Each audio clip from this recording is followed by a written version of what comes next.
Welcome to Oncology Today, updates from the ASH 2022 meeting on lymphomas. This is medical oncologist Dr. Neil Love. For this program, I met with Dr. Matthew Lunning from the Fred and Pamela Buffett Cancer Center at the University of Nebraska Medical Center in Omaha.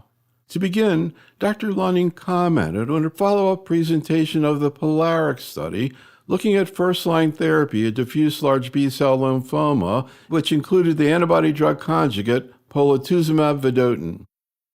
I think one of the studies that still remains top of mind to many of us who see frontline diffuse large B-cell lymphoma patients is, where in the world is the POLARIX data and where is it going? And, are there technologies that are going to continue to drive not only in the relapse refractory setting, but now being employed in the frontline setting? And that really comes around circulating tumor DNA. And where's the application in that in some of our more common diseases?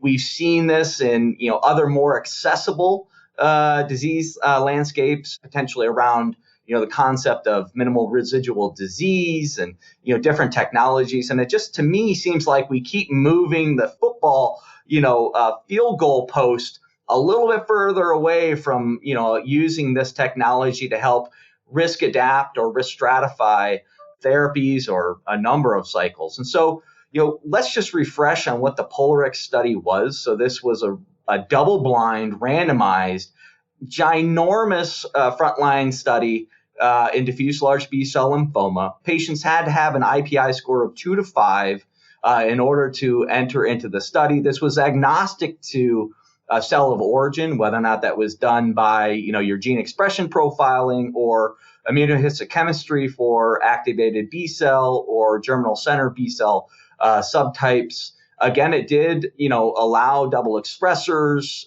your non-double expressing type of lymphomas.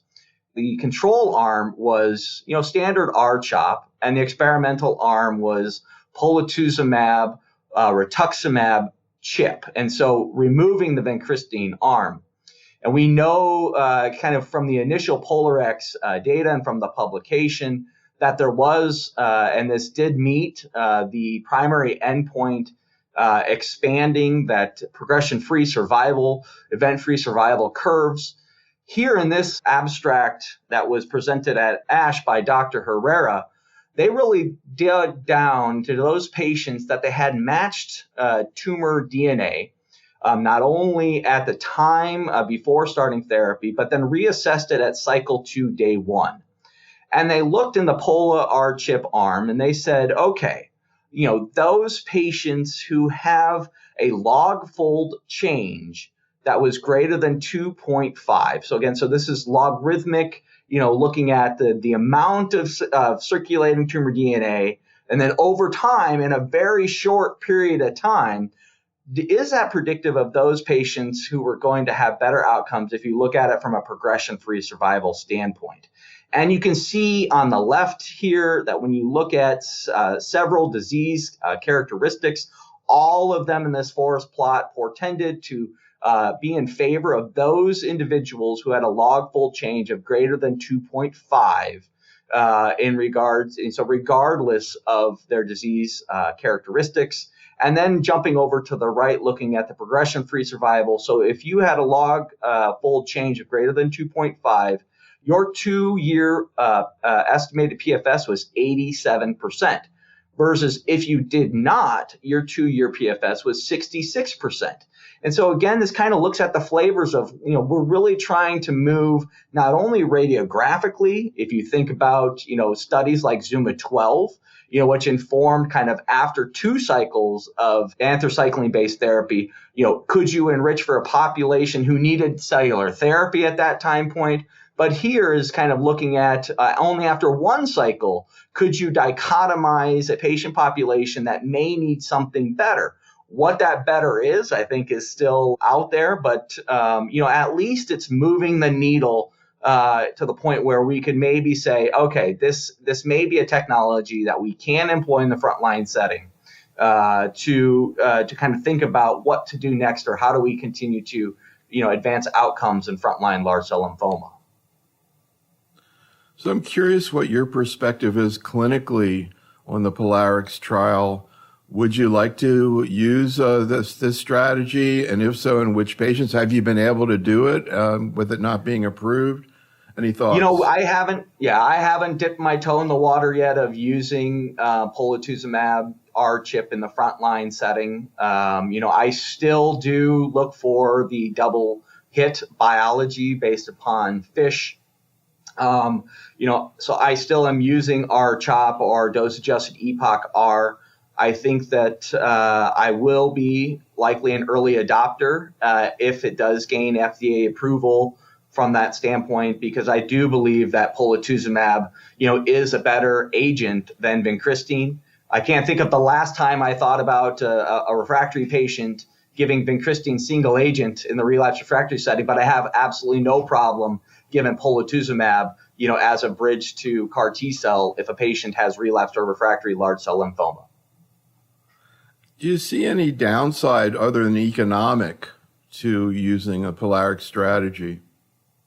I really don't. I think if you look into this study and knowing that it's a double-blind, trial, from an investigator standpoint, you really couldn't tell who is on which arm, right? If you look just purely at peripheral neuropathy, which was, I think, the biggest driver, and if you think about your analogies to brentuximab vedotin, as using a very similar, warhead in MMAE, I typically don't see the peripheral neuropathy when I use brentuximab vedotin until I start to approach the double-digit number of cycles. So if you're using, I know I'm jumping diseases, but if I was using an Athera approach in Hodgkin's lymphoma, I start to see the neuropathy as I get to 9, 10, 11, not 1 through 6.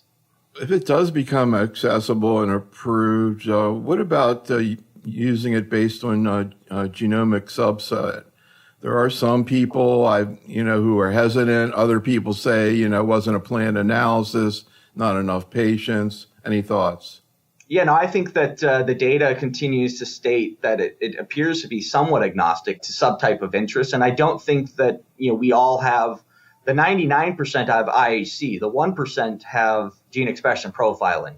So I think gene expression profiling by IHC is probably going out the window. As well as IHC, I think we're doing it, and some people are doing it to dichotomize more so enriching for those who you should do FISH on, using that plus c-MYC expression to state, where are our double hits. I think the data is still not convincing enough to me to abandon dose-adjusted EPOCH-R in my double hit that I knowingly have. But I may commonly give a cycle of anthracycline-based therapies like R-CHOP and then divert to dose-adjusted EPOCH-R if I see a double hit biology in patients that I need to treat right away. So I think the original, hazard rate, the forest plot, it did look, even though there weren't that many patients, like there was a difference based on ABC or non-GCB subtype. Yeah. That was kind of what I was referring to. Yeah, I caution that if my recollection serves me right, I think there was a lot of missing data in in that forest plot, almost more than either one of the other arms, and so it's kind of a wash to me, in that regard, and I'm not sure that polatuzumab over time has shown as a single agent that it really cared, what it looked like from a ABC versus GCB standpoint. All I know is that it was a positive study, and what message does it send to future clinical trials if a study that meets its primary endpoint in a randomized double-blind study doesn't at least get an opportunity to advance the field? You were making the analogy to the Echelon 1 study, which I think really is a great analogy. And one of the things that we saw there was early on, I never was totally clear about why people kind of thought more about it in high risk. And then once the survival data came out, everybody looked at it differently. I have heard people talk about Polarix in that point of view, in terms of, more for higher risk where, the benefit, obviously the absolute benefit would be, somewhat greater. Any thoughts about that? Yeah, I think R-CHOP always performs better in a clinical trial than it probably does in the real world. I mean, we've seen that in numerous, I can't too many to count clinical trials that have come up against R-CHOP and failed, right? So why are we, holding this trial not in a different esteem? It beat R-CHOP.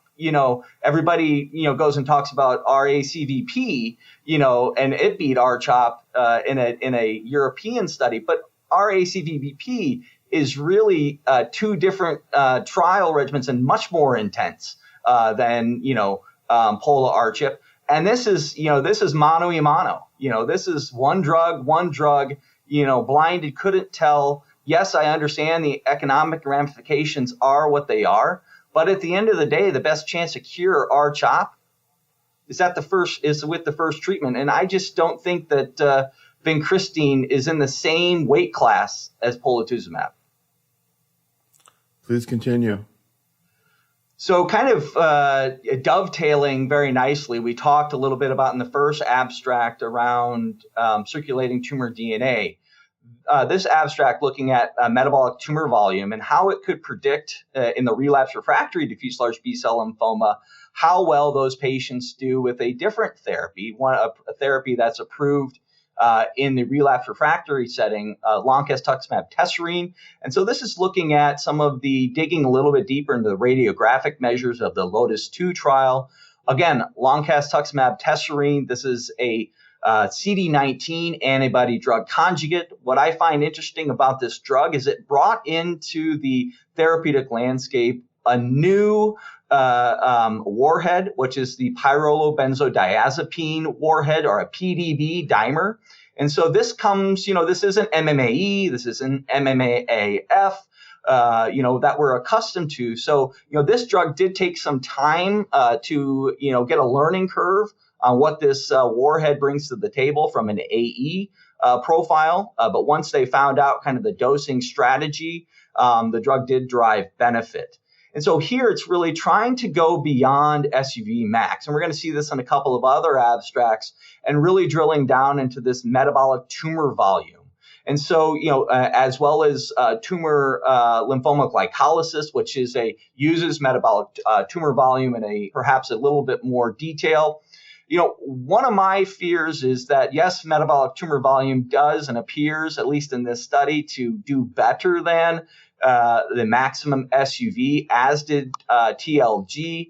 But, one of the things that hasn't bore out in any of these abstracts is really diving into the time a nuclear medicine radiologist has to spend in order to get MTV or TLG, right? If you think about practically, right, outside of a research environment, how long does it take to read a Deauville score versus how much time does it take to get MTV or TLG? And you can use all the artificial intelligence you want. But in talking with my nuclear medicine radiologist, there is significant amount of contouring or, second checking on the AI software. If anything, I know it's going to get better. But is MTV ready for prime time? I think it's intriguing. But I also think we have to keep in mind the practicality of that transition to moving beyond Deauville scores. I know we've seen, and that we didn't see here, of delta SUVs, being talked about. So something to, tickle the neurons a little bit. But I don't think MTV is going to, outside of exploratory analyses like this, is going to is ready for prime time. That's a really interesting point. Can you elaborate a little bit more about what you were saying about the warhead and particularly the AEs that are seen and your own experience with AEs?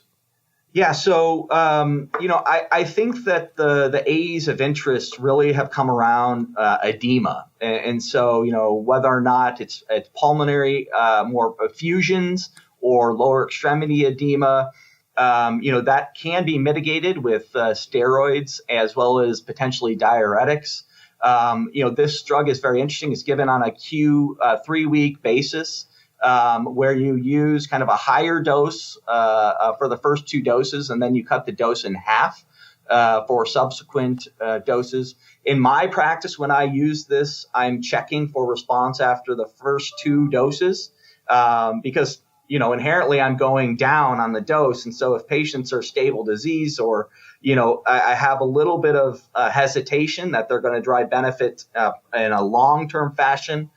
Because really, I'm using loncastuximab, potentially after CAR T cell failures, or I'm using it as a bridge to an allo transplant if I can get one of those patients that go into a CR, or also to steal something from myeloma, a very good PR that I can kind of twist the arms of the allo transplant doctor to consider taking that patient, to an allo transplant therapy. Curious about your anecdotal experience in terms of efficacy. Have you personally seen patients with CRs, with prolonged responses, any sort of global feel for efficacy? Yeah, I think it's really where we position this drugs. Clinical trials get us the ability to use drugs, and then, approvals get us to really experience what it is like to really use the drugs. And I think we've seen some data to that effect. And that's unfortunate, but that's just reality. I have seen patients derive benefit from the drug in the post-CAR T cell setting. Has it been, in my experience, miraculous CRs? Not necessarily, but disease stability that may, get them the time that the bone marrow needs to recover after CAR T cells, such that, at the time of progression, they can, go to a clinical trial. Because I think that's one of the things that is really hampering relapse refractory large cell lymphoma right now in the post-CAR T cell relapse setting is the cytopenias that preclude patients from going on to clinical trials. So you have to use therapies like tafelen or loncastuximab, or, very rarely checkpoint inhibitors. We're in the off-label land here, when I talk about that, but it is really kind of trying to stabilize the disease to get to a trial or get to another therapy when your platelets are 69 instead of 75, or your ANC is 900 instead of 1,000. It's sad, but true. What about in patients who aren't going to be considered for CAR T?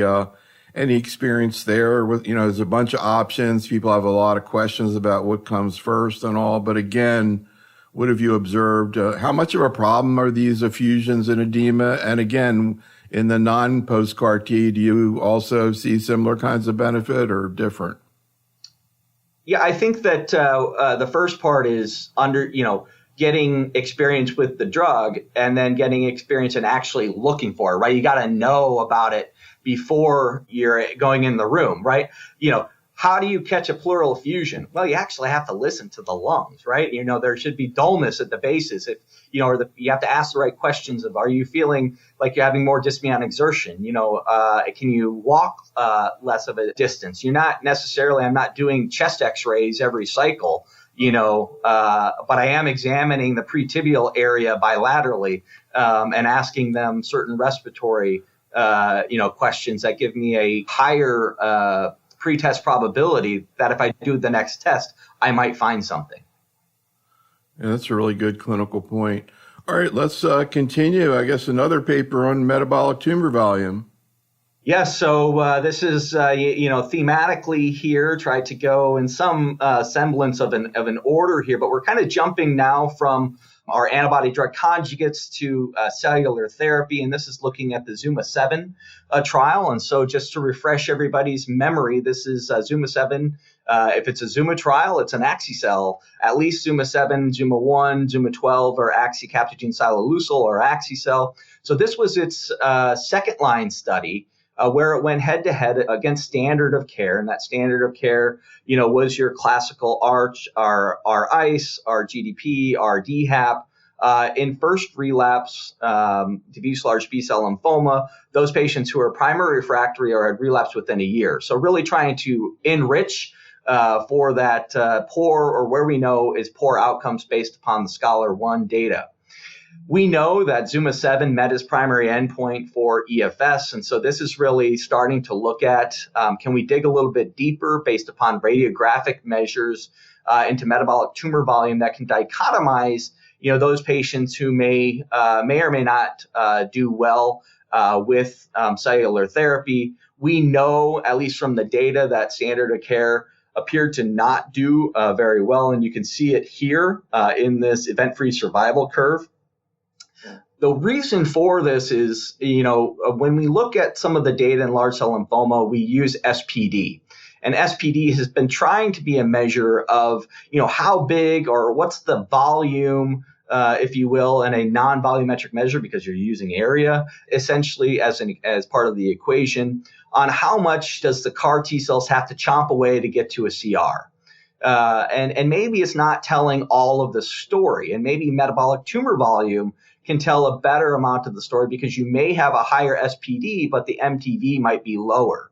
And so this is just using MTV, I believe at a cutoff of 41% or greater was high, 41% or lower was low. And you can see here the low MTV group did better with axi-cel. But I think the real story here is the high MTV with axi-cel even did better than those patients who had a low MTV that got the standard of care arm.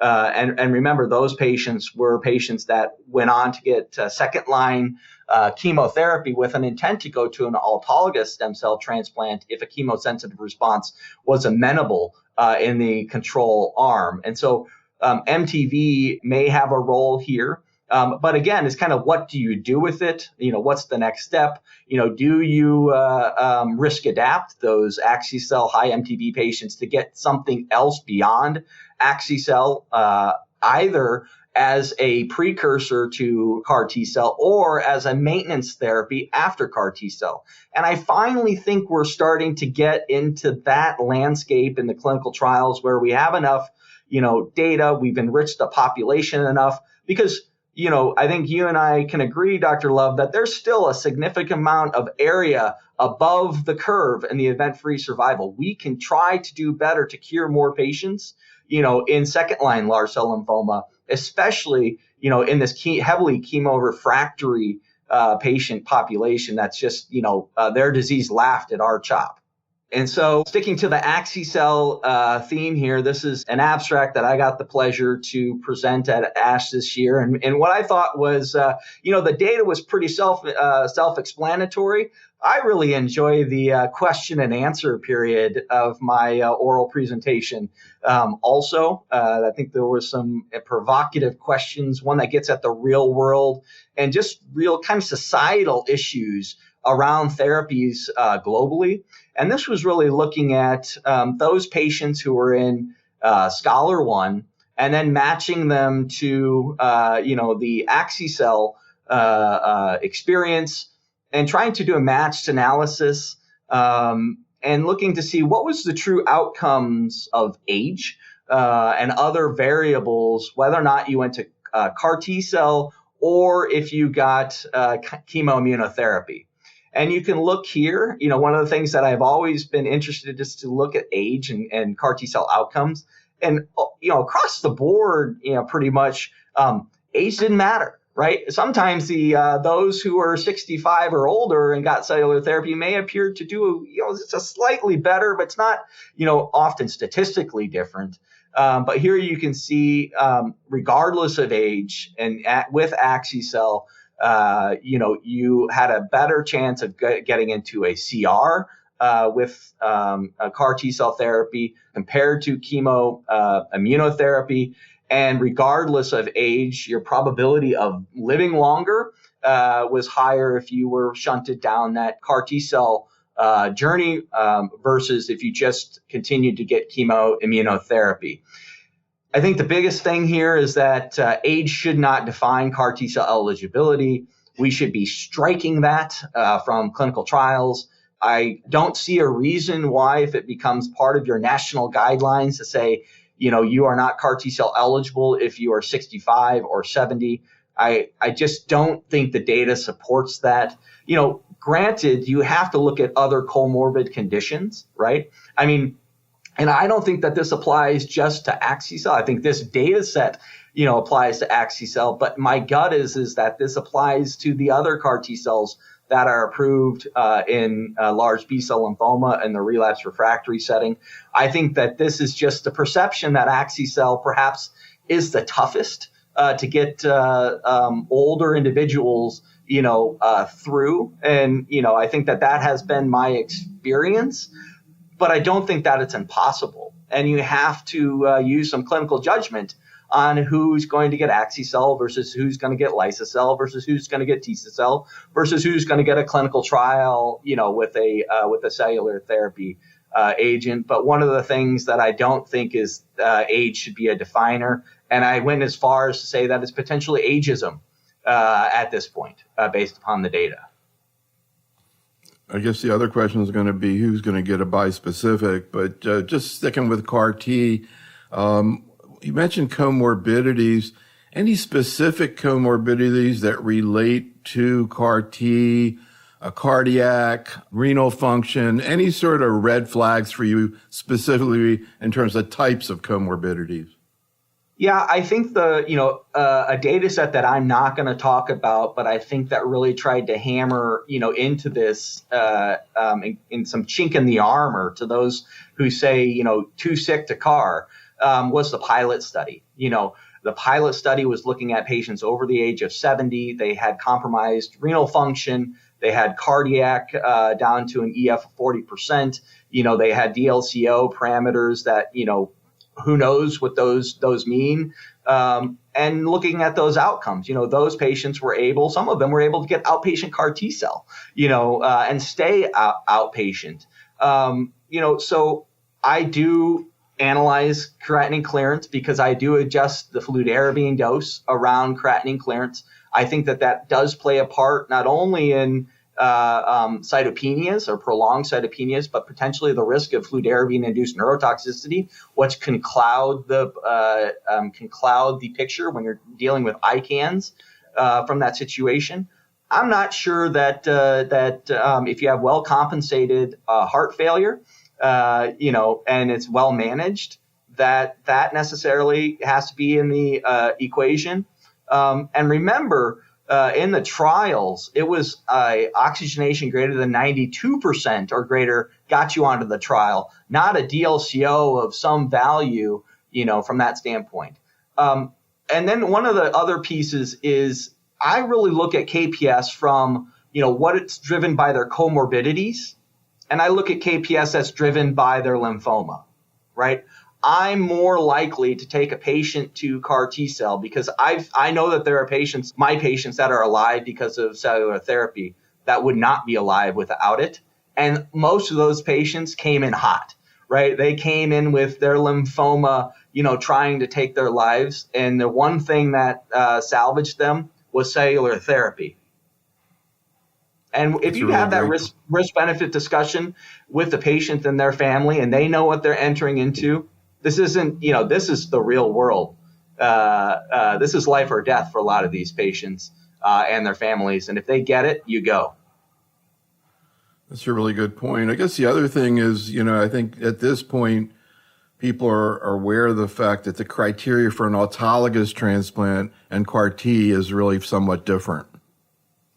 I think so. And, I try to educate on that, against that philosophy of, transplant equals, CAR T-cell eligibility and vice versa. CAR T-cell, you go in with disease.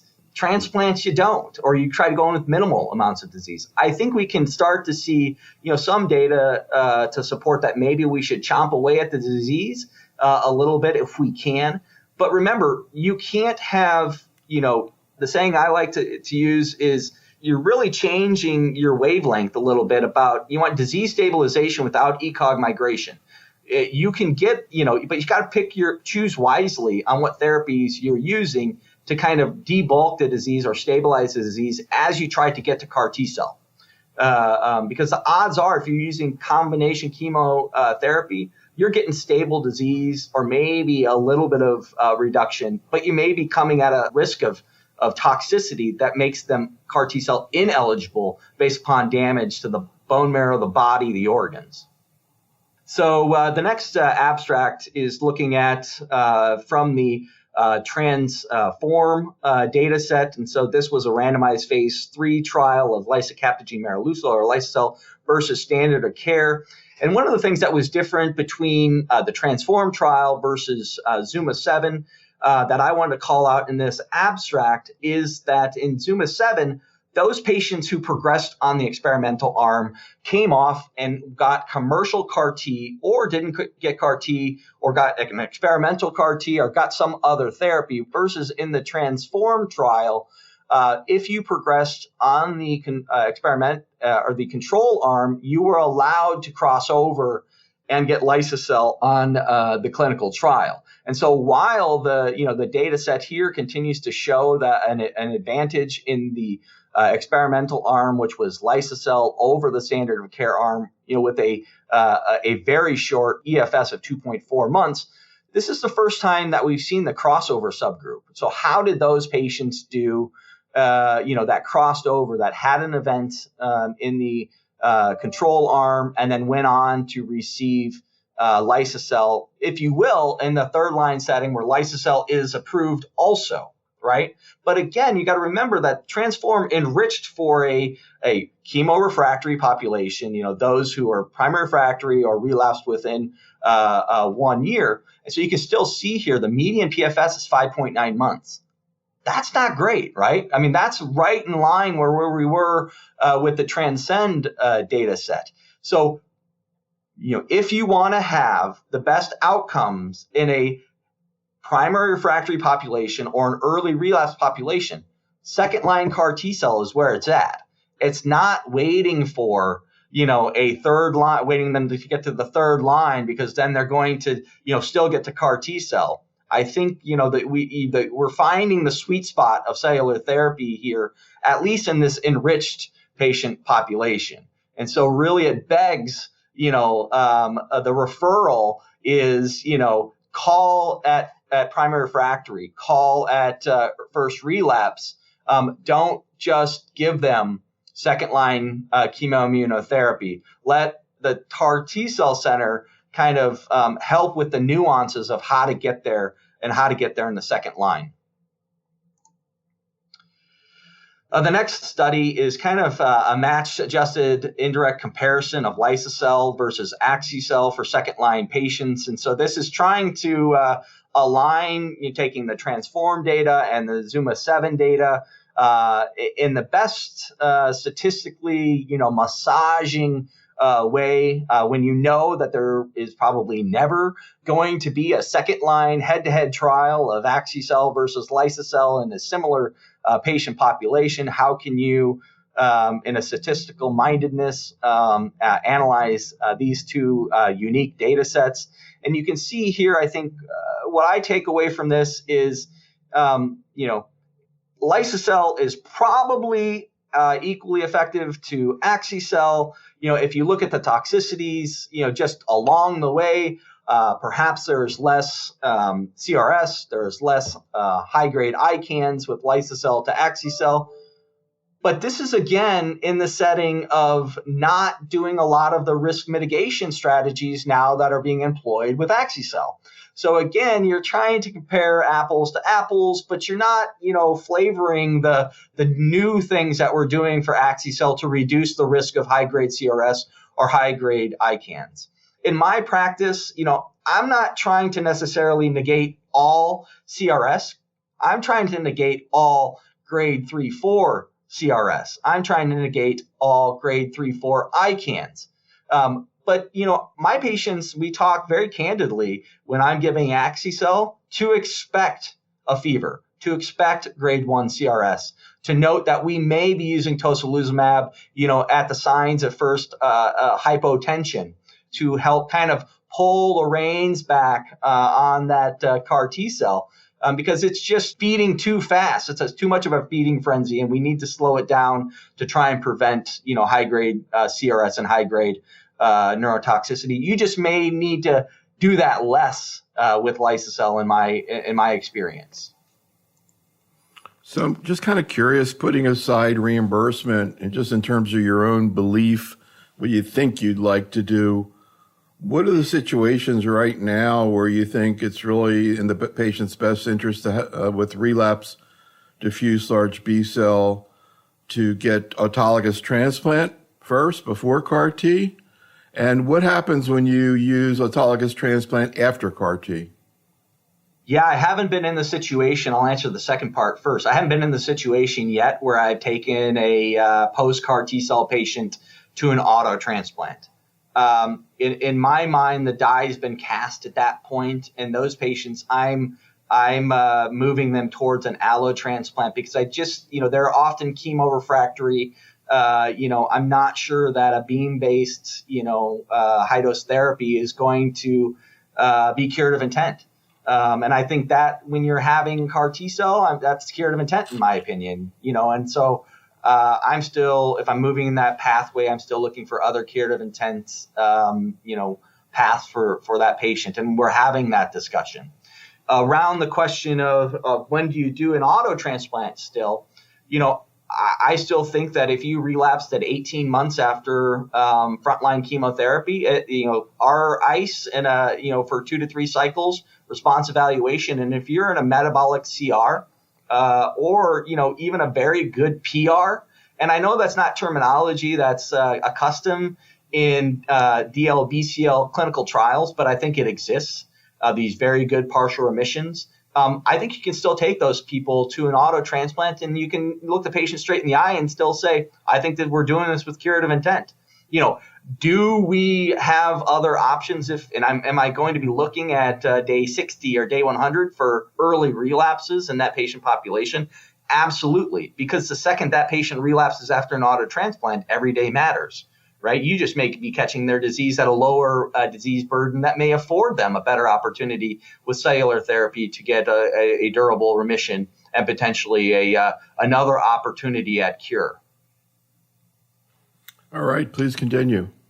So now we're going to segue from cellular therapies to talking about, which kind of was top of mind, I think at ASH this year was really the discussion around, and I'll speak to a little bit about this in the follicular lymphoma section 2, about how are we going to insert bispecifics into the equation of cure, not only for diffuse large B-cell lymphoma, but one could argue potentially follicular lymphoma. I know that we don't often use the C word in follicular lymphoma, but I think we're venturing into this non-chemoimmunotherapy, looking at some pretty good outcomes and some pretty good durability here. But glofitamab is a CD3, CD20 bispecific or T-cell engager. And so I always, like to think about this is that, remember, these patients have seen a lot of rituximab, right? So their CD20 has been perturbed a lot. And now we're going and asking really what is a matchmaker drug, right? It's trying to match a B cell that still expresses enough CD20 and to engage a CD3 T cell that's also been a little bit beat up by prior chemotherapy. Introducing those two components via this drug and asking those T cells to kill those B cells through many likely different mechanisms. Some we understand and probably many we don't. And so one of the things with glofitamab is that it comes with a partner, comes with obinutuzumab kind of as a lead-in. There is then with almost all of our bispecifics thus far a step-up dosing strategy. Glofitamab is a fixed duration therapy or being developed as a fixed duration therapy, which is what this is looking at. So at the end of treatment, which is about 6 months of therapy, those individuals in this trial, so 61 that entered at that end of treatment evaluation in a complete remission, how did those patients do when they came off therapy and what is the percentage? And you'll see some drop off here, some of it because patients hadn't reached that time point yet. But really, you can see the opportunity for disease control over time. The green bars, obviously go down over time. But I think the question truly is going to be is, can you come off therapy in relapse refractory large cell lymphoma? And then if you do have a relapse, can you reuse, this class of drugs to re-engage the immune system after giving it a break and still get the same, ability to get a complete remission? And what do you do? In that situation, I think is the question's not been quite answered here. This is in the face of the other bispecific that's kind of trucking along here, which is epcoritamab, which is a continuous, use in the relapse refractory large B cell landscape. I'm not going to talk about any of the EPCO data here today, but I really do think that there are two camps here. There's the camp that you continue, and then the camp that you put it back on the shelf and wait for another day, and you see what kind of benefit you get. And I think that in large cell lymphoma, it's a precarious place right now because, getting a CR in the relapse refractory large cell lymphoma, arena usually occurs with a blink of an eye, right? It's usually a window opportunity to do something else, in my opinion. So if I get a CR in large cell lymphoma, I may want to continue, therapy because you don't know if you stop, if you're ever going to see that CR again. But bispecifics and some of this data of duration of response, and if you can get, a CR and then off therapy for, let's say, 2 years, and then it relapses and you can go into a CR again, patients may like that, even though the disease carries with it, classically not a very good prognosis. This is looking at this trial is looking at mosunetuzumab monotherapy in patients who are elderly or unfit and previously untreated diffuse large B-cell lymphoma. I think that what I take away from this study is mosunetuzumab, again, is the CD3, CD19 bispecific. This one doesn't come with a obinutuzumab lead-in, but it does have a step-up dosing. I always caution, these elderly unfit trials in DLBCL because, it's very hard for me to find an age, where I know I can't give or at least start or try full dose R-CHOP. And what always is curious to me is to see who gets frontline therapy, doesn't have a response, or with these primary progressors, and then to see what their next line of therapy is, right? And so, we've seen some trials in other diseases where you get a novel frontline therapy that's not chemotherapy based, and then with the second line treatment they get anthracycline based chemotherapy. So it's kind of like, well, what made them fit now to get to R-CHOP as a second line? So I think some of this is always in the details. There are, the opportunity to put patients, into a complete remission here. You can see it. There are patients who are in relapse. So I think that this is interesting. The CR rate is 43%. The 12-month PFS was 39% in this trial. So further data needed. I'm not sure that mosunetuzumab is the strongest bispecific in the large cell space. And so we're just going to have to see where this is going to go. Now switching from our aggressive non-Hodgkin's lymphomas and jumping to our most common indolent non-Hodgkin's lymphoma, that would be speaking to follicular lymphoma. And the first abstract that I chose to talk about comes from Dr. Leonard and the AUGMENT trial. For those of you, this is who don't remember the AUGMENT trial, this was really looking at patients with relapse refractory indolent non-Hodgkin's lymphoma. Both follicular and marginal zone were included in this data set, but it really looked at a rituximab sensitive group that needed therapy. There was some low burden patients, but in the eyes of the trial required therapy that either got lenalidomide or rituximab or your R-squared regimen versus rituximab plus placebo. And I think this is showing 5-year results and looking at the overall survival, that the curves continue to plateau in the R-squared arm. And in my opinion, with this trial, R-squared remains the backbone in second-line treatment of relapse refractory follicular lymphoma. I think you're seeing that in the subsequent Me-Too trials, which is R-square plus something versus R-square in itself in relapse refractory follicular lymphoma. I just really wish as a field, when we are doing clinical trials in indolent lymphomas, we ask why the patient need, or why the investigator thinks that this patient needs treatment for their follicular lymphoma, because far too often we get muddy results when we're looking at those tables, kind of going like, is this really a population that needed treatment for their follicular lymphoma or not? And I wish we could put a bigger magnifying glass, when we get to clinical trials and looking at really was this a population that could have waited a little bit longer for their treatment versus needed to go on a clinical trial.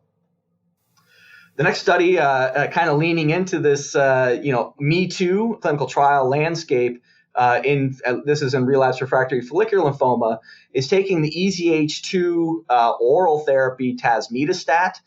We know tazemetostat has activity in both EZH2 mutant and EZH2 wild type, and I think that things are getting a little bit grayer on whether or not we're should be testing for EZH2 mutational status before using this drug. I think I still do a little bit to help kind of entertain my expectations around response rates, but it appeared, at least in the data, that the durability of response appeared to be fairly equivalent, just maybe a lower response rate in those wild type groups. But this is looking at kind of all comers and taking that tazemetostat and adding it to lenalidomide and rituximab.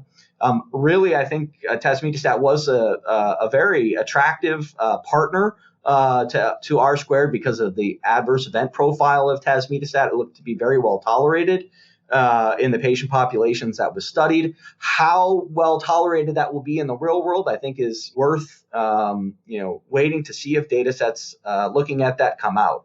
88% of the population in this 44 patients that were enrolled in the Symphony 1 trial were EZH2 wild type. There were no DLTs seen in this lead-in. A 98% overall response rate with 51% complete remissions. The median PFS was not reached. Median overall survival was not reached. And the big thing here is there's no safety signals seen at the 800 BID dose with standard R squared.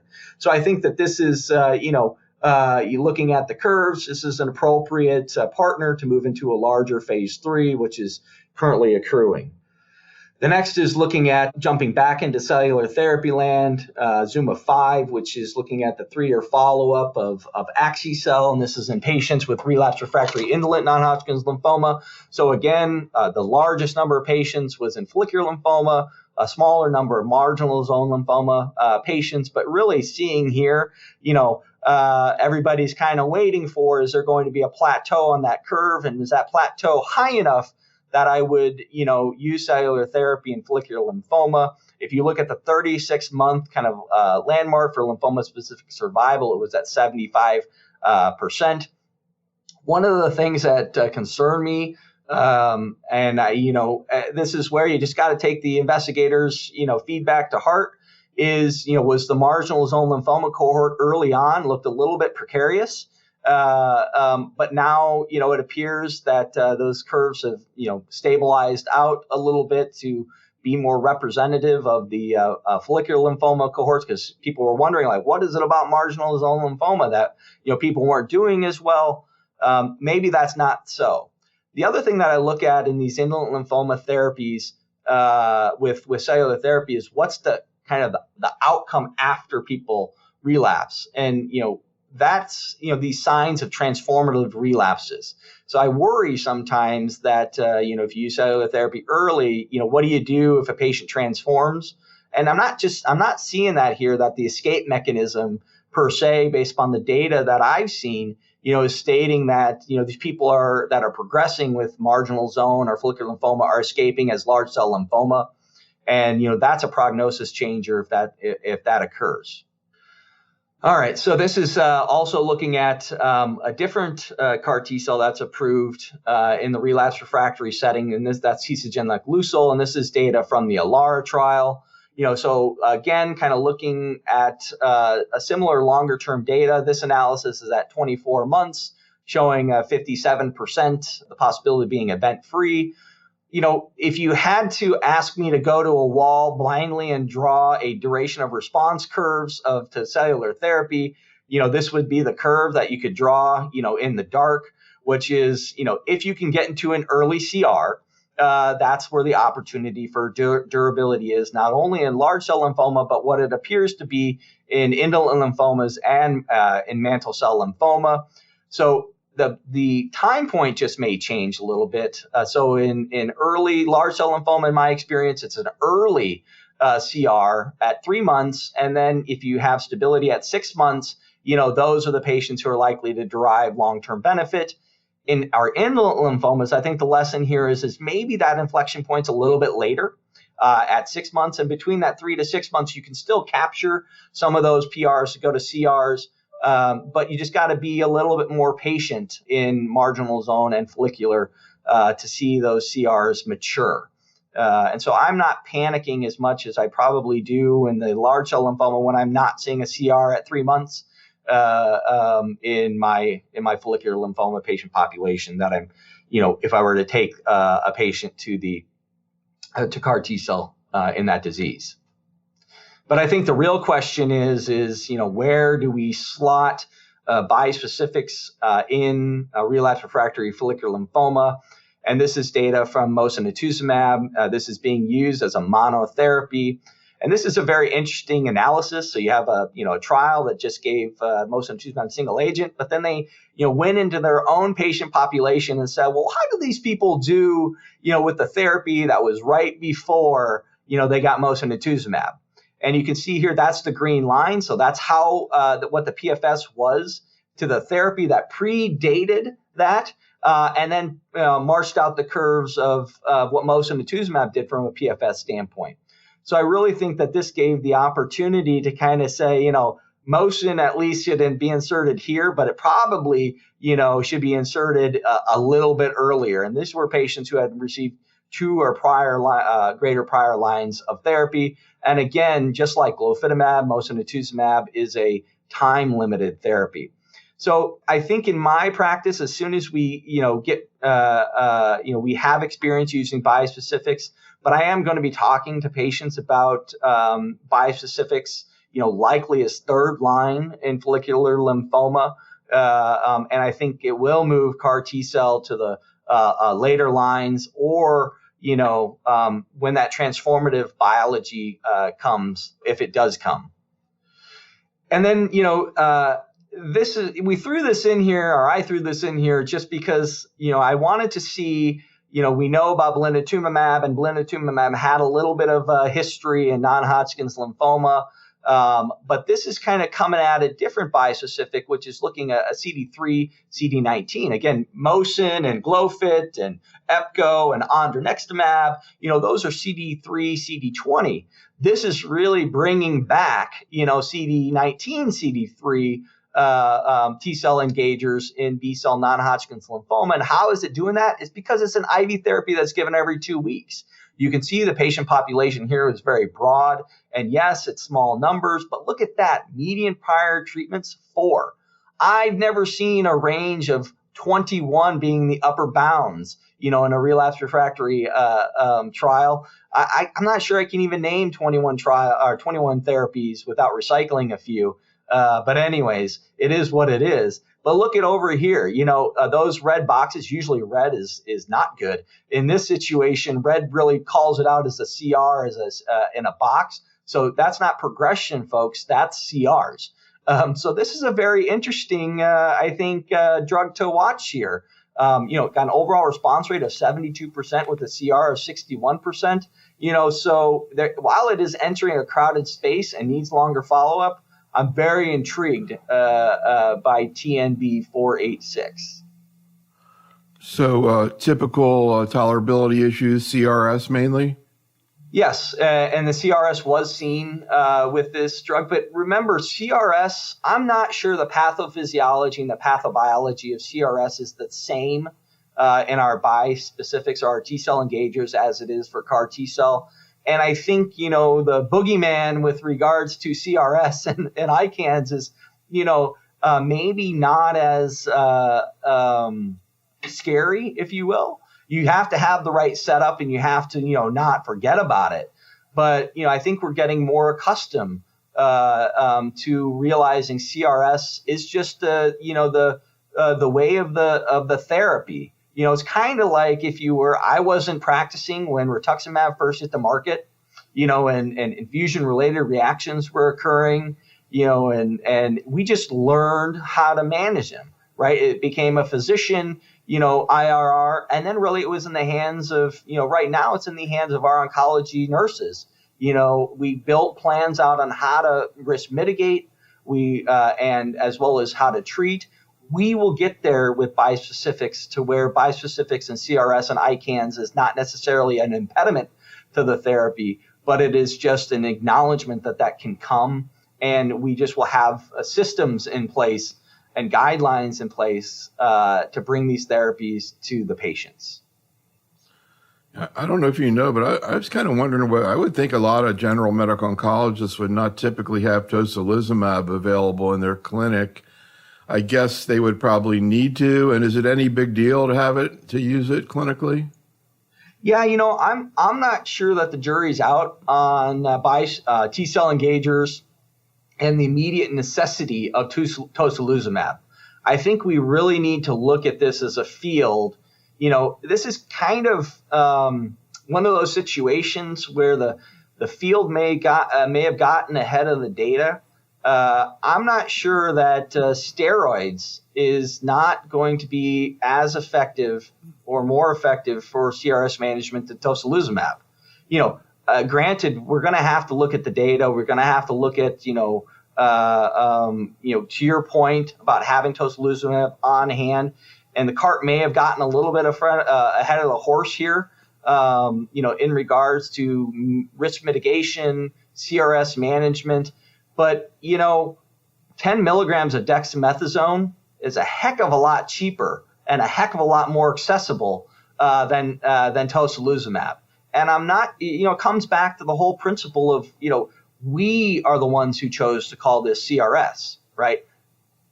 We as a field, and I'm not sure necessarily that it's one in the same, and it needs to be managed one in the same. But we have to come together as a community to analyze this situation, because you're right. If you're going to use this in I'll just pick a town in Nebraska. If you're going to use this in Grand Island, Nebraska, I don't know if Grand Island, Nebraska, which has 2 hospitals and in a community practice, is going to have tocilizumab. Do you have it at the treatment site? Do you have it at the hospital? Do you have it at the ER? Do they have it at both hospitals? So there are truly some barriers that need to be overcome. But I'm just not convinced that 10 milligrams of dexamethasone isn't as good in CRS management as a dose of tocilizumab. But I think that that's for further discussion.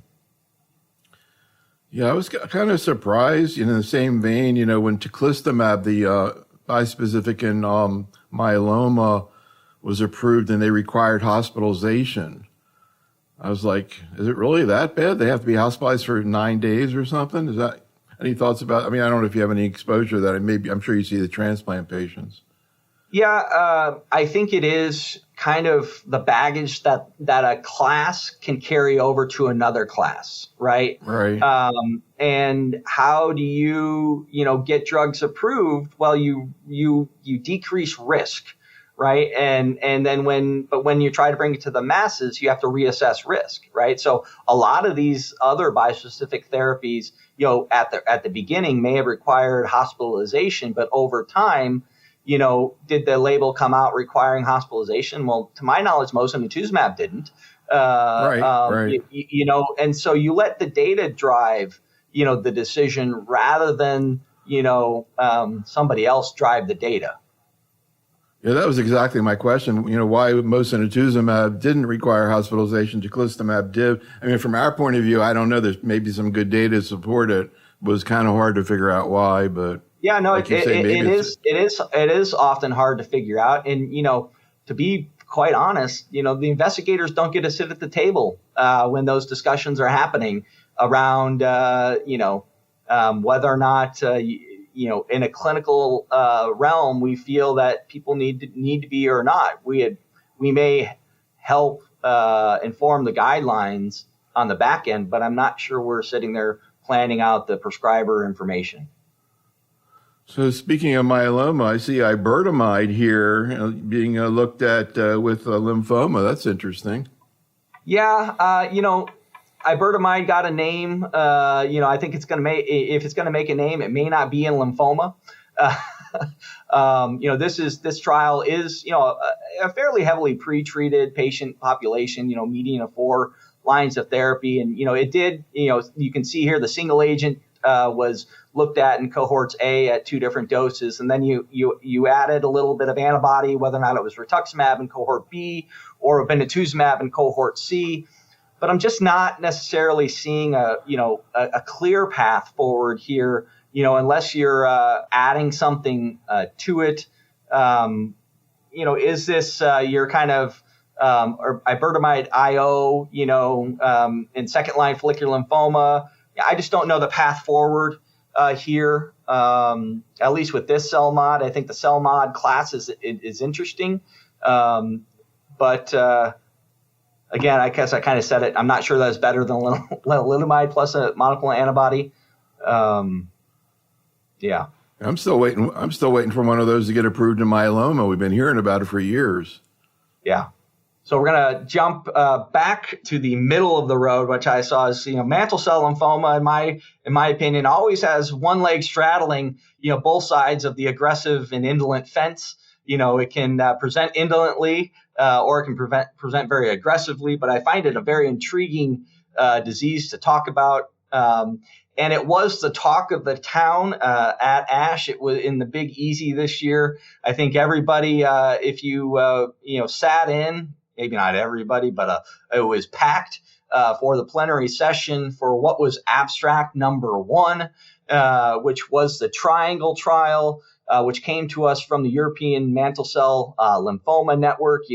The group that has brought us many large randomized mantle cell informing trials. And this was a 3-arm trial that was 1 to 1 to 1 and it really had 2 experimental arms. So, kind of walking through this because I think it's worth the time because, you probably could have, that oral could have been a half an hour instead of, I think it was 10 minutes. And it would have given Dr. Dreiling a little bit more time to kind of walk through the data because it was very complex.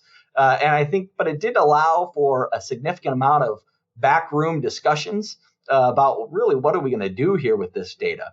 So anyways, the control arm, R-CHOP alternating with R-DHAP, followed by an auto transplant, followed by observation. And one of the things that I think was very keen to note is that our maintenance therapy was integrated after the data showing their overall survival advantage after auto transplant.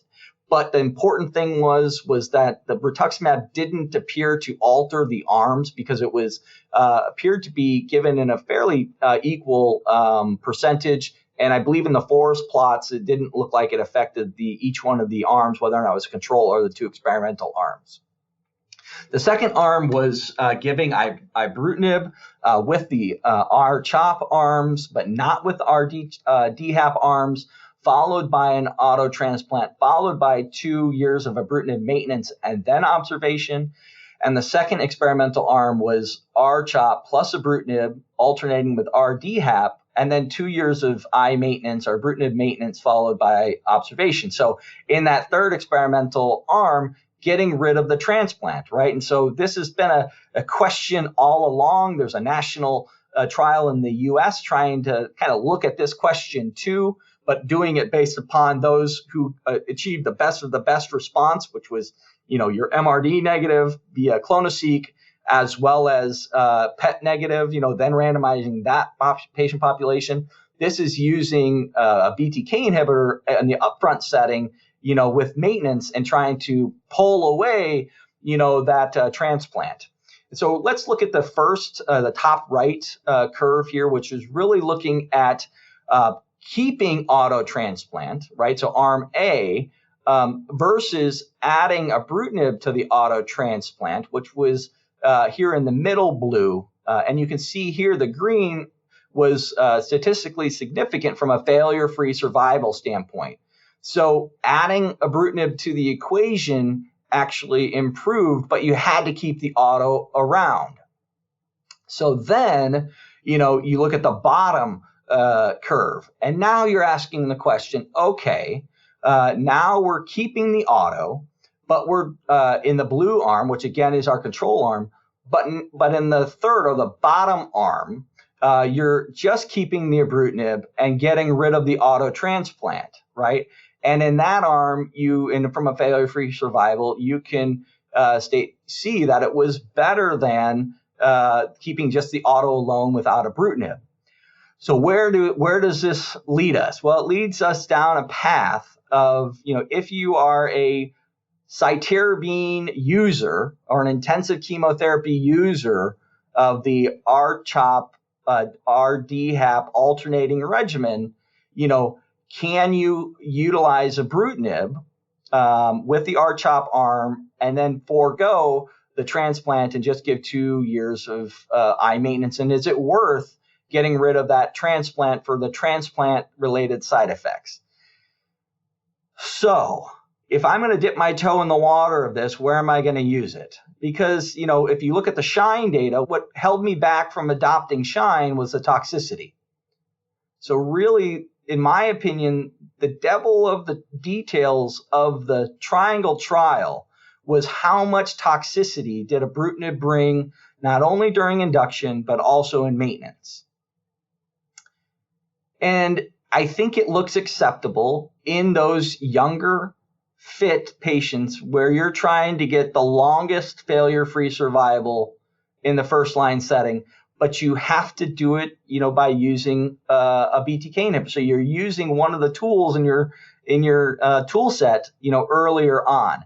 But unlike SHINE, it's fixed duration, right? So you can put the BTK back on the shelf after 2 years.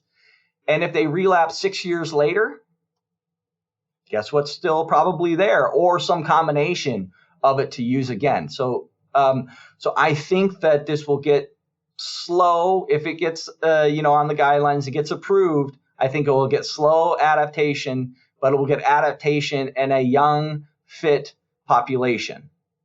So I don't have to tell you, this is the one paper I really wanted to ask you about. And also, I recall that actually at ASCO, we did a satellite, and you were the one who discussed SHINE at that point. Because to me, I look at SHINE and this thing together. So just a couple of maybe naive questions.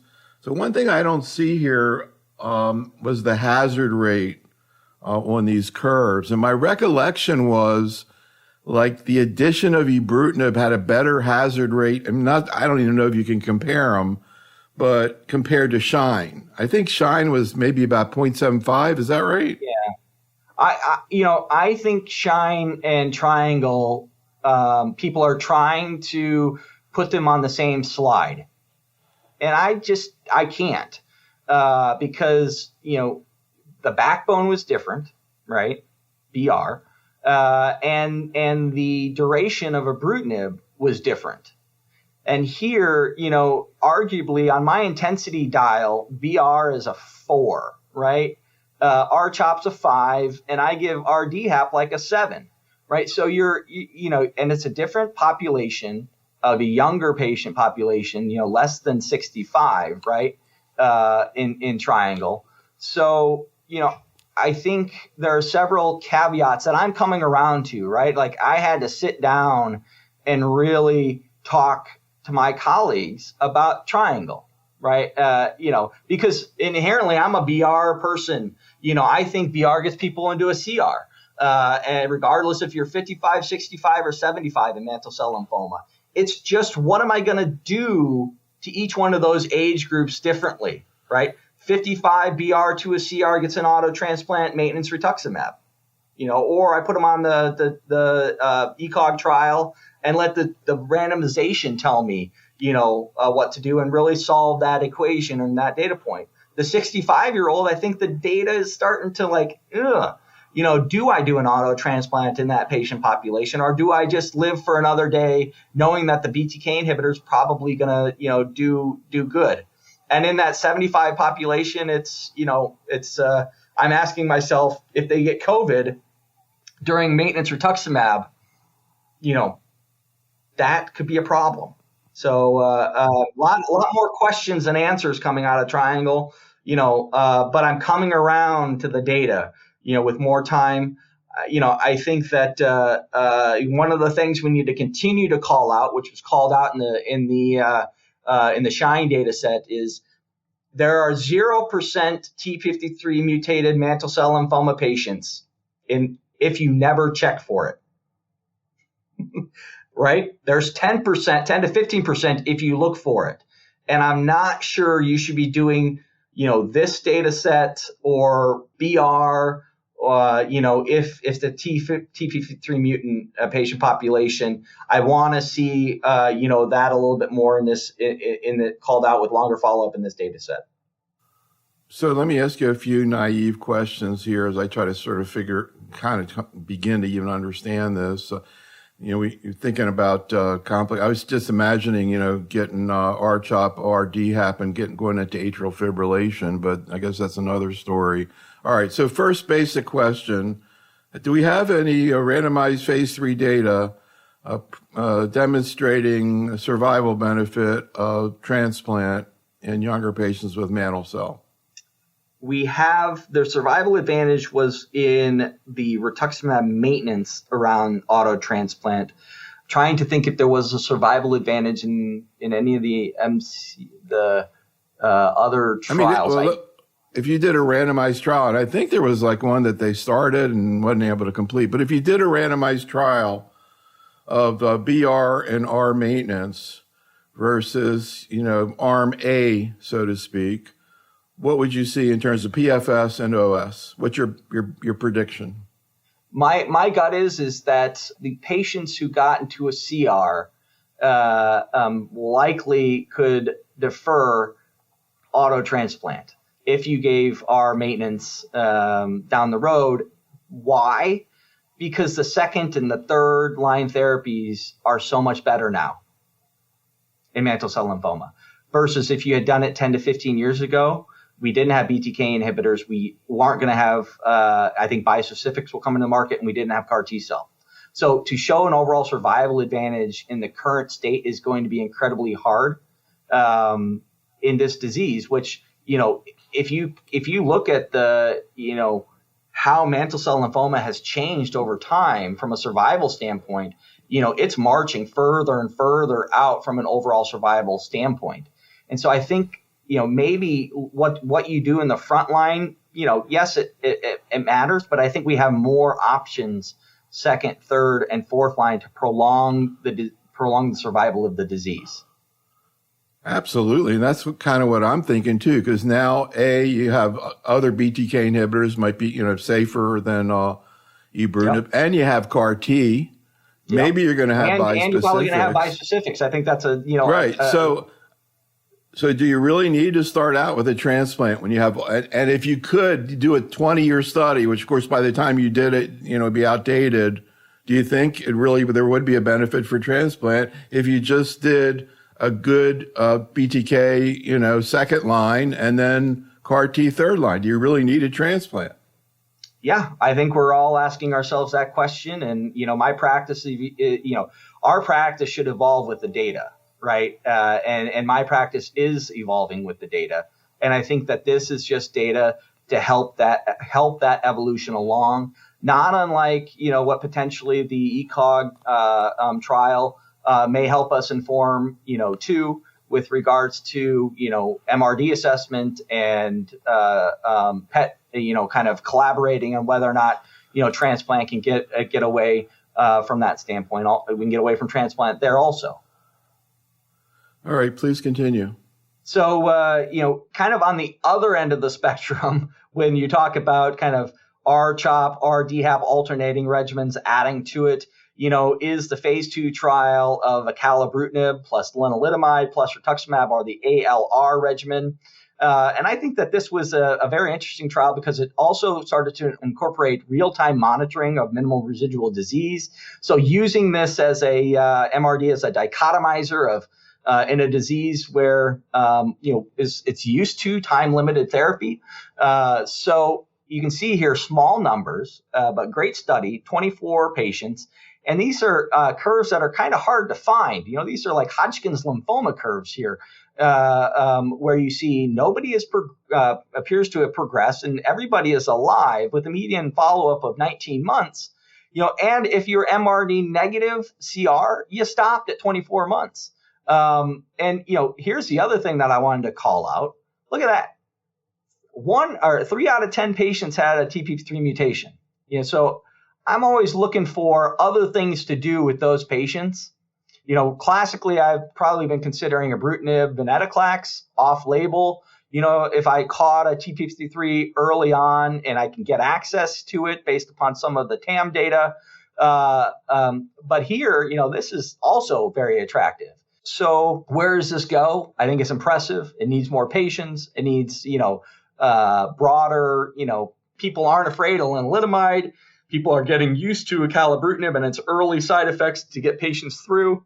I want to see the path forward for this regimen. But interesting data by Dr. Ruan from Cornell, and an interesting concept of how do you put the drugs back on the shelf to let them live another day.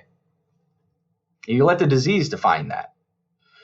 The next one is that I'm going to talk about is looking at Bruxucel, so autoleucel in the ZUMA-2 trial. And so again, I kind of alluded to when I was talking about the ALARA trial, if you shut the lights off in my office and asked me to draw a curve on what a CAR T-cell duration of response curve was going to look like, it's going to be in those who have ongoing responders are going to have who get into a CR are going to have the largest durability from that standpoint. But what I wanted to call out from this study is looking at what happens to them after they relapse, right? How many of those patients still were able to get therapy? But look at this, the smorgasbord of different therapies in mantle cell lymphoma. And I think what you're going to see here is, a lot of these patients, or almost all these patients, had gotten a BTK inhibitor prior to going on the ZUMA-2 trial. It was a requirement, not necessarily a requirement in the approved setting. But I wanted to allude here that here comes pirtobrutinib. So this is where pirtobrutinib is going to see the door is wide open in these post-CAR T-cell relapses. So remember kind of this data, because potentially this data could come back. It would be nice to know what you see what these relapse patients are doing post-CAR T.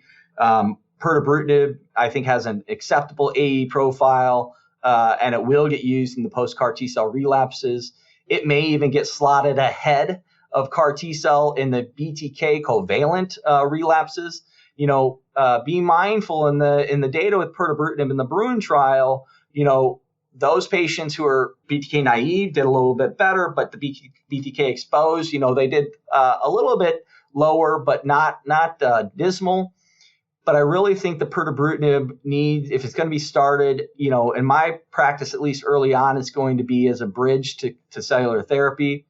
I think that there's an opportunity with that drug also of a brain to vein bridge, and then you get the CAR T cell and then a vein to gain maintenance, strategy.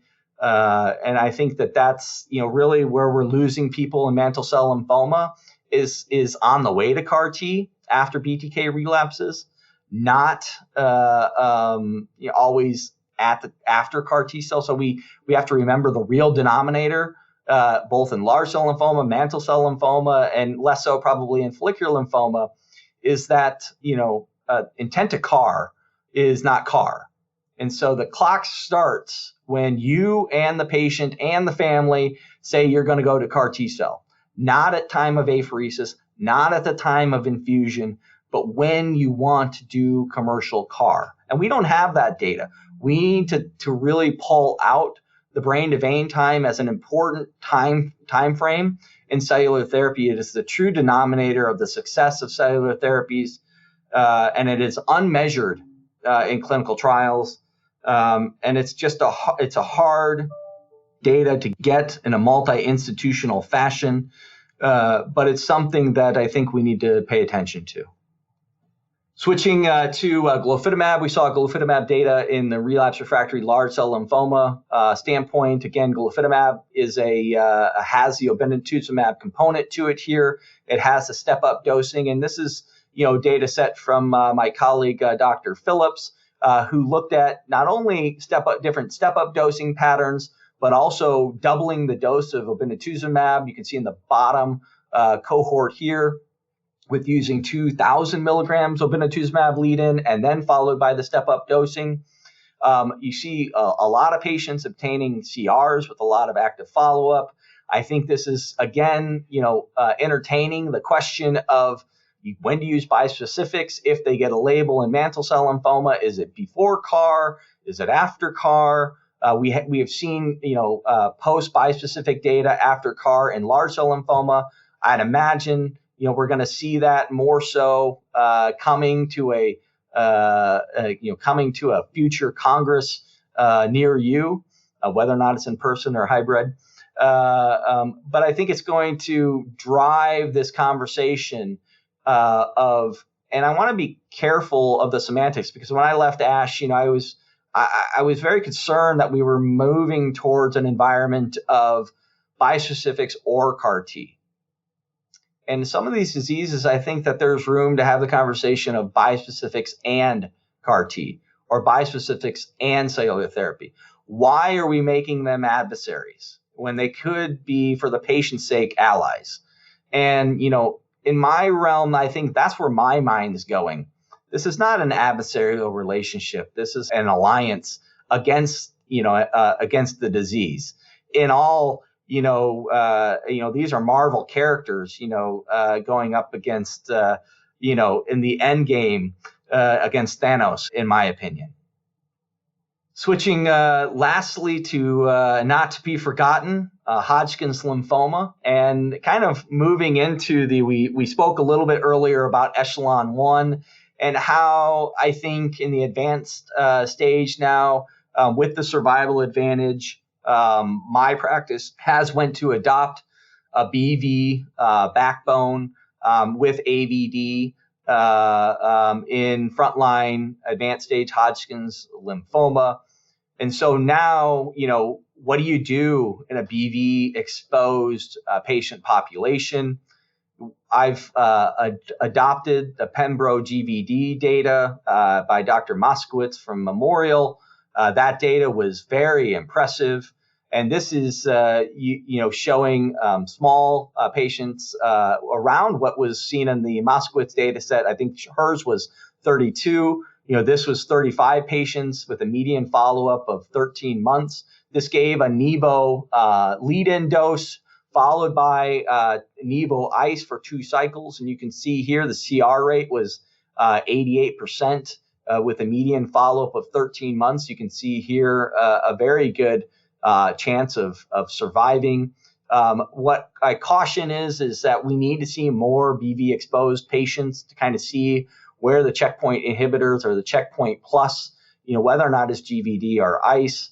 I've kind of deviated to Pembro GVD as my therapy of choice if I have a BV exposed patient. Why? Because GVD is an outpatient, and if I can keep patients out of the hospital and have a good odds of them going into a CR to get to a curative intent transplant, that's what I'm going to do.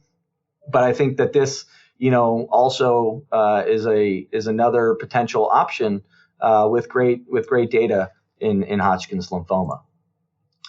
And then the last slide is bringing up camidilumab tesirine. So this is an antibody drug conjugate against CD25.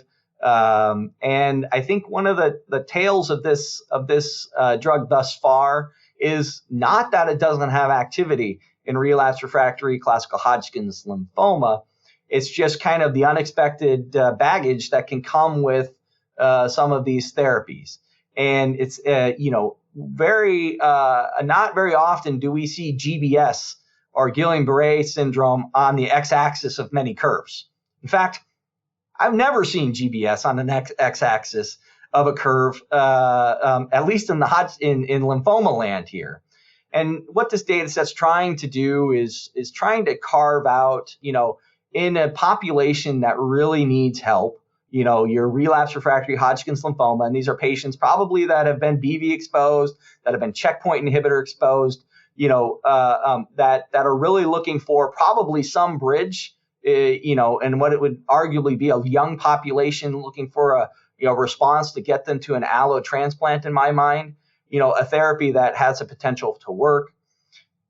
but you have to counter this finding of Guillain-Barré, in the research studies as a path forward. And this is trying to look at, is there something that could predict whether or not it's soluble CD25 levels, whether or not it was LDH level, or the interleukin 10 level. And really, I think what perhaps lower burden of disease as manifested by an LDH level may be something that they could glean out of the data. But I still think we're scratching our heads on if this drug gets approved, where is it going to be used in Hodgkin's lymphoma, and is it going to be in my mind, in a young population, a therapy to try to get them into a CR to do something, next. It's a window, would be a window therapy, at least initially. And with that, that's all the abstracts that I brought today. Appreciate the attention. Happy to answer any questions or further dive any deeper into these abstracts, Dr. Love. No, I really appreciate it. You did a great job. I'm really got a lot out of it. I just had two supplementary questions. You mentioned the term brain to vein, and I saw that in one of the papers you wrote, but I couldn't find the exact definition. I love the idea. What is it? So, the way I speak about the journey of cellular therapy of CAR T-cell is, in clinical trials, we focused on the vein-to-vein time. And I think, a lot of the vein-to-vein time is fixed. So apheresis to infusion is the vein-to-vein time. The brain-to-vein time, in the way I speak about it, is me as the CAR T-cell therapist, the patient as the person that's going to receive CAR T-cell therapy, the family that's going to support the patient, right? The team that gets the financial approval to do the CAR T-cell therapy, both for the cost of the therapy and the cost of the hospitalization. So the day that the clock starts, the day that you, the provider, the patient, the family, and the team moves forward to do CAR T-cell in the commercial environment. So if that's prior authorization, single case agreement, all of the things that the insurer, the third-party payer, whether or not it's, Medicare with a supplement, Medicare with a managed plan, or a third-party payer, that time between wanting to do it and actually getting apheresis is the brain-to-vein time. And I would say that right now, the brain-to-vein time is the biggest issue in the benefits of cellular therapy in large B-cell lymphoma, arguably in mantle cell lymphoma, but it's hard to tease out that data, right? Why can a Medicare patient with a supplement go like that to CAR T-cell? But a patient that has a third-party payer or has Medicare with a managed plan waits weeks to get apheresed. And we haven't been able to dive into the outcomes of those different patient populations because it's very hard because it's institutional level data, right? And as the institution, you're looking at yourself in the mirror in this data set going, we're negotiating the single case agreement with the insurer, right? So we're part of this process. So the discussion can't be all at the insurer's space. It's also in the institutional realm. And that can make people very uncomfortable. This concludes our program. Special thanks to Dr. Lunning, and thank you for listening. This is Dr. Neil Love for Oncology Today.